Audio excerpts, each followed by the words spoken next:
আদৰি ল'বলৈ মই অনুৰোধ জনালোঁ।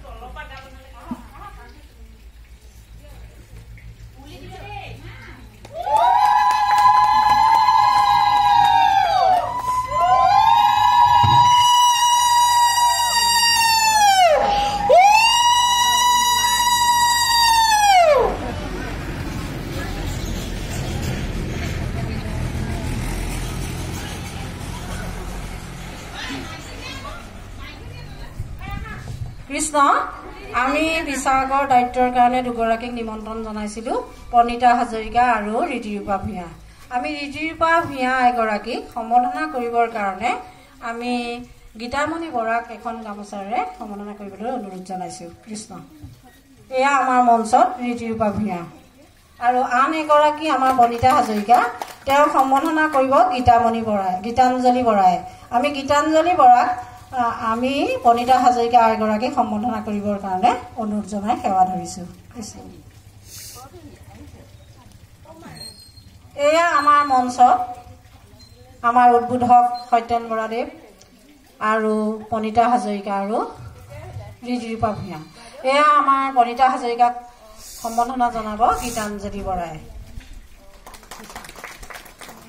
আমি এতিয়া খেলখনৰ দায়িত্ব সহকাৰে ল'বৰ কাৰণে আমি উদ্বোধক শ্ৰী সত্যেন বৰা ডাঙৰীয়া দেৱক একাষাৰ ক'বৰ কাৰণে অনুৰোধ জনাই সেৱা ধৰিছো। কৃষ্ণ।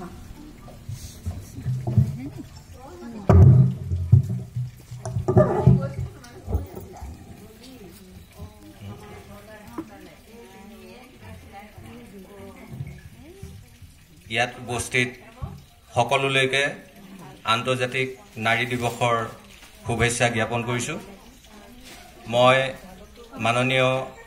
মাননীয় যিসকল মহিলা সদস্যই আজি এই নাৰী দিৱসৰ এই অনুষ্ঠানটি পাতিবৰ কাৰণে আমাৰ এই মঞ্চত আজি একগোট হৈছে, সেইসকললৈ মই আন্তৰিক অভিনন্দন জ্ঞাপন কৰিছোঁ। নাৰী দিৱস, আন্তৰ্জাতিক নাৰী দিৱস কি কাৰণে আমি অনুষ্ঠিত কৰোঁ বা কিহৰ কাৰণে কৰা হ'ল, এইখিনি কথা আপোনালোকে কম বেছি পৰিমাণে জানেই। তথাপিও মই থুলমূলকৈ কৈছোঁ, 1911 চনত আচলতে আমেৰিকাত প্ৰথমে আন্তৰ্জাতিক নাৰী দিৱসৰ পাতনি মেলা হৈছিলে, কিন্তু 1922 চনত ৰাছিয়াৰ যিগৰাকী ৰাষ্ট্ৰপতি আছিল ভ্লাদিমিৰ লেনিন, তেখেতে 1917 চনত ৰাছিয়ান যি বিপ্লৱ হৈছিল, ৰাছিয়া বিপ্লৱত মহিলাসকলে যি ভূমিকা গ্ৰহণ কৰিছিল, সেই ভূমিকাৰ প্ৰতি মহিলাসকলক সন্মান দিবৰ কাৰণে 8 মাৰ্চ তাৰিখটো তেওঁ এটা বন্ধৰ দিন হিচাপে ঘোষণা কৰিছিলে 1922 চনৰ পৰা। আৰু সেইকাৰণে আমি 8 মাৰ্চ তাৰিখটো আন্তৰ্জাতিক নাৰী বৰ্ষ হিচাপে তেতিয়াৰ পৰাই এই অনুষ্ঠানটি অনুষ্ঠিত হৈ আহিছে।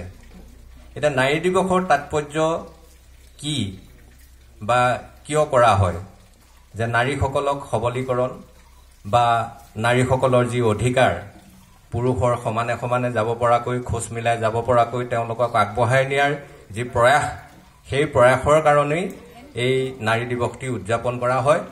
তথাপিও আপোনালোকে চাব, আজি পৃথিৱীৰ 195খন দেশৰ ভিতৰত মাত্ৰ 87খন দেশতহে এতিয়ালৈকে নাৰীয়ে দেশবিলাকৰ মুৰব্বী স্থান গ্ৰহণ কৰিব পাৰিছে, আৰু সেই ক্ষেত্ৰত আমাৰ ভাৰতো এই 87খন দেশৰ ভিতৰত আছে। আমাৰ অসমৰ নাৰীসকলো আজি পিছ পৰি থকা নাই। আপোনালোকে খেল জগততেই চাওক বা অন্য ৰাজনৈতিক বিভাগতে থাকক, আমাৰ নাৰীসকল সমানে আগবাঢ়ি গৈছে। আজি অলিম্পিক পদক বিজয়ী লাভলীনা বৰগোহাঁইৰ কথা আপোনালোকে শুনিছে, গতিকে বা আমাৰ হিমা দাসৰ কথা আপোনালোকে জানে।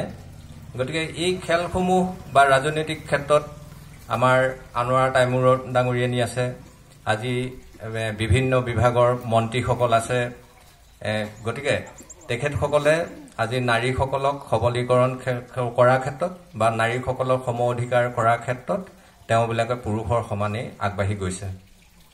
গতিকে এতিয়া আজি মোক খেল উদ্বোধনৰ কাৰণে আমন্ত্ৰণ জনোৱা হৈছিলে। গতিকে মই ইতিমধ্যেই কৈছোঁ যে খেলৰ ক্ষেত্ৰত আমাৰ অসমৰ পৰা প্ৰতিনিধিত্ব কৰিছে ভাৰতবৰ্ষক আৰু ভাৰতবৰ্ষক প্ৰতিনিধিত্ব কৰি অলিম্পিকত পদক জয় কৰিবলৈ সক্ষম হৈছে।